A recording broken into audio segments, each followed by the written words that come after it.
जय जगन्नाथ समस्त को पुणी थे स्वागत। आपण मैंने जानी जो गोपबंधु जन आरोग्य योजना बा जोटा कि आमर एबे नुआ सरकार जो आसी जो बीजेपी सरकार आसी जो गोपबंधु जन आरोग्य योजना बा BSKY थिला ताकू परिवर्तन करिसेंती एवं तार ना करिसेंती गोपबंधु जन आरोग्य योजना एवं जहाँ कि रहितला जो सेंट्रल गवर्नमेंट रो योजना रहितला जोटा कि आपणकर आयुष्मान भारत योजना को एठी लिंक करिसेंती बा ओडिसा रे लॉन्च करैसेंती। कथा रहिला से जो आयुष्मान भारत योजना बा जो आपणकर गोपबंधु जन आरोग्य योजना एवं BSKY पूर्व सरकार जो BSKY लॉन्च करथिले ता भितरे आपणकर सामंजस्य कोन रहउची बा केते बेनिफिशियल बा केते आपणकर हेल्पफुल हबो एई गोपबंधु जन आरोग्य योजना आज वीडियो रे पूरा आलोचना करिबा। वीडियो को पूरा देखिबे आदो स्किप करिवेनी। देखंतु कथा रहउची जो पूर्व सरकार थिले बा नवीन सरकार थिले सी बहुत लोकंको जो सहाय्य पाई एभलिया जो स्कीम गोटे बाहर करथिले बा बिजु स्वास्थ्य कल्याण योजना कहउतला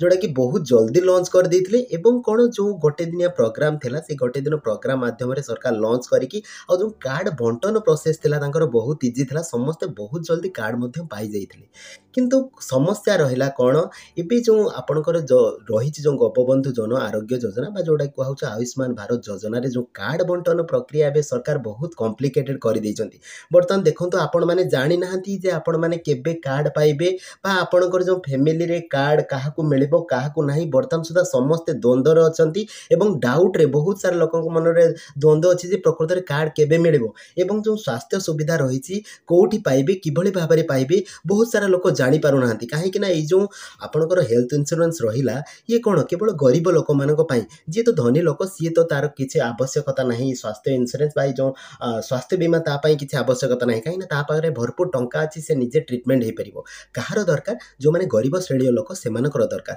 तेणु करी गरीब श्रेणी लोक एठी बहुत द्वंद्व रे अछंती काहे कि ना पूरा ऑनलाइन मोड रे कराइछि। देखंतु एबे कोन करिसंती सरकार ना देखंतु आपनकर प्रथम कथा जे कार्ड जो जहा को दिया होछि प्रत्येक लोकर गोटे कार्ड कर दिसंती प्रत्येक लोकर गोटे कार्ड कर दिसंती एवं जोटा कि आपनकर 5 लाख लेखा एनुअली करा हिछि जो 5 लाख एनुअली तांको स्वास्थ्य बीमा रो सुविधा दिया होछि। आगुरु कोन थिला जो BSKY कार्ड थिला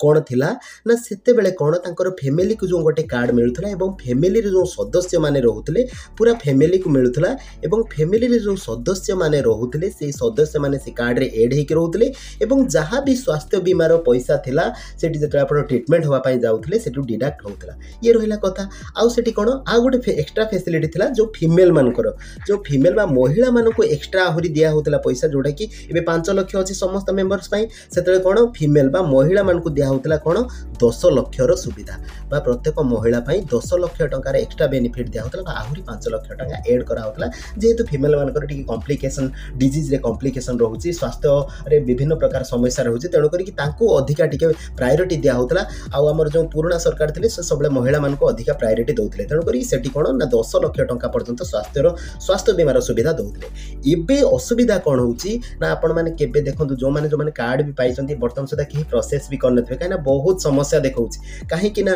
जहाँ भी आपण न्यूज मानकर भी देखुथबे डॉक्टर्स माने कोन कहउचंती जोठी आपणकर जो कार्ड आपण एक्सेस करिया पई जाउचंती बा स्वास्थ्य बीमा रो जो फैसिलिटी आपण जोठी नबा पई जाउचंती तो सेही हॉस्पिटल ले आपण गला परे कोन प्रॉब्लम होउची देखंतु ओटीपी प्रॉब्लम प्रथम कथा ओटीपी प्रॉब्लम एठी आपण ढेर सारा ओटीपी दवा पई पडुची गोटे आपण ट्रीटमेंट होवा पई जेतले आपणकर कार्ड एक्सेस करा होउची बा कार्ड को आपणकर व्यवहार करा होउची सेठी ढेर सारा ओटीपी रो व्यवहार करा होउची जोटा कि आपणकर हॉस्पिटल जो हॉस्पिटल आपण एडमिट हेतिबे से हॉस्पिटल सुपरिटेंडेंट बा जे तांकर हेड थिबे तांकरी मोबाइल को जाउची एवं धरंतु सेठी 10 जन 20 जन एंती पेशेंट एड थिबे बा एडमिशन थिबे से क्षेत्र रे एकटे टाइम ओटीपी जिवो डेली आपण जेते थर कार्ड यूज होबो सेते थर आपणकर ओटीपी जिवो तन करी सेटा गोटे बहुत बड़ कंफ्यूजन बा बहुत बड़ समस्या। आ द्वितीय कथा रहिला ए कार्ड रो जो आवश्यकता बा कार्ड रो वर्तमान सुधा जो आवश्यकता बा आपणकर आवश्यकता कोन रहिछि एवं केमिति आपणकर एक्सेस करेबे बा को हॉस्पिटल को हॉस्पिटल ले ताको एक्सेस करे परबे सेटा आपण माने समस्त जानथिबे काइना BSKY जेते हॉस्पिटल ले एक्सेस ही पारुची एटा मध्ये सेही हॉस्पिटल सब बा सेही डाक्तरखाना मान करे प्राइवेट हो गवर्नमेंट हो सब हॉस्पिटल ले एक्सेस आपण करे परिबे। किंतु कथा रहिला से की जो पद्धति आर पद्धति बहुत कॉम्प्लिकेटेड रहिची माने बहुत जटिल प्रोसेस रहिची से प्रोसेस माध्यम रे गोटे गरीब लोक बहुत असुविधार सम्मुखीन हेबो एवं सरकार एटा निहाती दृष्टिगोचर करिवा दरकार जे एक्चुअली ए प्रोसेस टा को एते कॉम्प्लिकेटेड काहे की कले बा एते जटिल काहे की कले सरल उपाय रे करिवा दरकार काहे ना ସବୁ ଲୋକଙ୍କ ପାଖରେ ମୋବାଇଲ ରହୁନି ଏବଂ ସବୁ ଲୋକମାନେ ଇଣ୍ଟରନେଟ୍ର ବ୍ୟବହାର ମଧ୍ୟ ଜାଣିନାହାନ୍ତି। ତେଣୁକରି ସେମାନେ ତାଙ୍କର ଷ୍ଟାଟସ୍ ବି ଦେଖିପାରିବେନି, ତାଙ୍କର ଆଭାର KYC ମଧ୍ୟ କରିବା ପାଇଁ ଅସମର୍ଥ ହେବେ। ତେଣୁ କରିକି ପୂର୍ବ ସରକାର ଯେମିତି ବାଣ୍ଟିଥିଲେ କାର୍ଡ଼ ବା ବିଜୁ ସ୍ୱାସ୍ଥ୍ୟ କଲ୍ୟାଣ ଯୋଜନାରେ ଯେଭଳି ଭାବରେ ଆପଣଙ୍କର କାର୍ଡ଼ ବାଣ୍ଟିଥିଲେ, ଗୋଟେ ଦିନରେ ତାଙ୍କର ଡେମୋ କାର୍ଡ଼ ଦେଲେ, ତାପରେ କିଛି ଦିନ 2 ଦିନ 3 ଦିନ ଭିତରେ ବ୍ଲକକୁ ହ୍ୟାଣ୍ଡ ଓଭର କରିଦେଇଥିଲେ ଏବଂ ସବୁ ଲୋକ ବହୁତ ଜଲ୍ଦି କାର୍ଡ଼ ପାଇଯାଇଥିଲେ, ଯେଉଁଟାକି 15 ଦିନରୁ 20 ଦିନ ଭିତରେ ସବୁ ଲୋକ ଯେତେ ଯେଉଁ କାର୍ଡ଼ ହୋଲ୍ଡର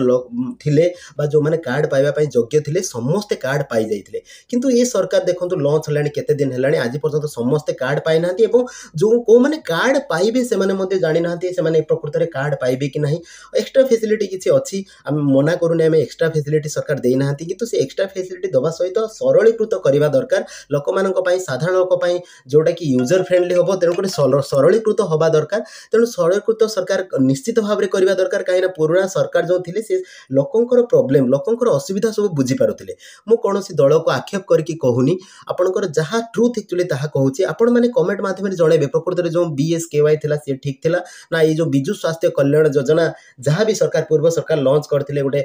ଲୋକଙ୍କୁ ସାହାଯ୍ୟ କରିବା ପାଇଁ ସିଏ ଠିକ୍ ଥିଲା ନା ଏଇ ଯେଉଁ ଆୟୁଷ୍ମାନ ଭାରତ ବା ଯେଉଁଟାକି ଗୋପବନ୍ଧୁ ଜନ ଆରୋଗ୍ୟ ଯୋଜନା ଇଏ ଆପଣଙ୍କର ସରକାର କରିକି ଠିକ୍ କଲେ, କେଉଁଟା ବେଟର୍ ଆପଣ କମେଣ୍ଟ ମାଧ୍ୟମରେ ଜଣାଇବେ ଏବଂ ଭିଡ଼ିଓକୁ ବହୁତ ମାତ୍ରାରେ ସେୟାର କରିବେ ଯାହାକି ସରକାରଙ୍କ ପାଖରେ ପହଞ୍ଚୁ ଏବଂ ସରକାର ଏଇ ଯେଉଁ କମ୍ପ୍ଲିକେସନ୍ ପ୍ରୋସେସ୍ ରହିଛି ବା ଜଟିଳ ପ୍ରୋସେସଟାକୁ ସରଳ କରନ୍ତୁ ଏବଂ ଲୋକମାନେ ଯାହାଫଳରେ କ'ଣ ଉପକୃତ ହେଇପାରନ୍ତୁ, କାହିଁକିନା ଲୋକମାନେ ବହୁତ ପ୍ରକାର ସମସ୍ୟାର ସମ୍ମୁଖୀନ ଭୋଗ କରୁଛନ୍ତି। ତେଣୁ କରିକି ଲୋକମାନେ ଉପକୃତ ହୁଅନ୍ତୁ ବହୁ ମାତ୍ରାରେ। ତ ଆଶା କରୁଛି ଭିଡ଼ିଓଟି ଆପଣଙ୍କୁ ଭଲ ଲାଗିଥିବ। ତ ଭିଡ଼ିଓ ଯଦି ଭଲ ଲାଗିଥିବ ତାହେଲେ ନିଶ୍ଚିତ ସେୟାର କରିବେ, ଚ୍ୟାନେଲକୁ ସବସ୍କ୍ରାଇବ୍ କରିବେ ଆଉ ଲାଇକ୍ କମେଣ୍ଟ ଦେବାକୁ ଆଦୌ ଭୁଲିବେନି। ଥ୍ୟାଙ୍କ ୟୁ, ଧନ୍ୟବାଦ।